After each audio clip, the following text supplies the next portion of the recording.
Salut, moi c'est Louise. Aujourd'hui, je vais vous parler d'impact environnemental des applications web.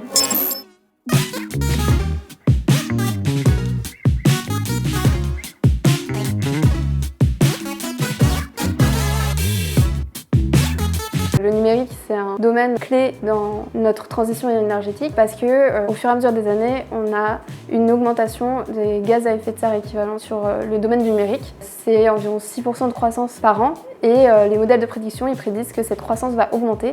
Il y a certains modèles qui prévoient même une augmentation de 50% d'ici les années 2030.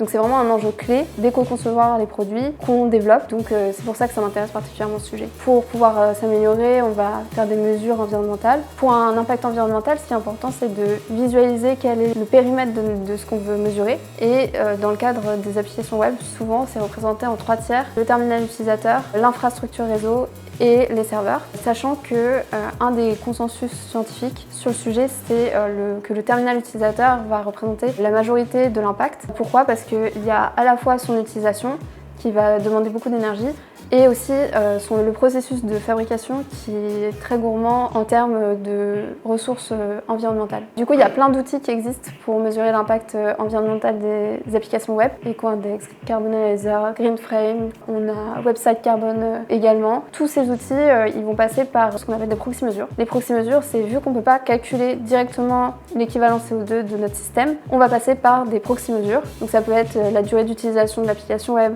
le volume de données transférées, le nombre de requêtes, l'utilisation du CPU. Tout ça, ça peut être utilisé en proxy mesure. Et ensuite, à partir de publications scientifiques, on va pouvoir passer de ces proxy mesures à un équivalent carbone sur l'application web. On a plein de moyens d'arriver à diminuer l'impact de nos applications web. Donc comme on a vu, le poste principal c'est le terminal utilisateur. Une de nos priorités, ça va être d'optimiser l'utilisation de notre application pour l'utilisateur et aussi d'alléger notre application pour qu'elle soit compatible et utilisable par tout le monde. Ça, il y a plein de manières d'y arriver. Il y a des bonnes pratiques d'éco-conception qui sont facilement trouvables. Par exemple, il y a un livre sur les 115 bonnes pratiques d'éco-conception web et donc quelques exemples. Par exemple, on va faire du lazy loading de ressources pour éviter de transférer des ressources inutiles. On va faire du bon dimensionnement des images pour ne pas transférer de données pareilles inutiles, de l'adimensionnement en fonction du device utilisé par l'utilisateur. Pas besoin de charger une image en Full HD sur un mobile. On peut avoir aussi de l'optimisation sur les requêtes qu'on va faire au serveur depuis le terminal utilisateur. On va avoir un système de mise en cache pour l'utilisateur efficace. Donc voilà, tout ça c'est des moyens d'optimiser côté code.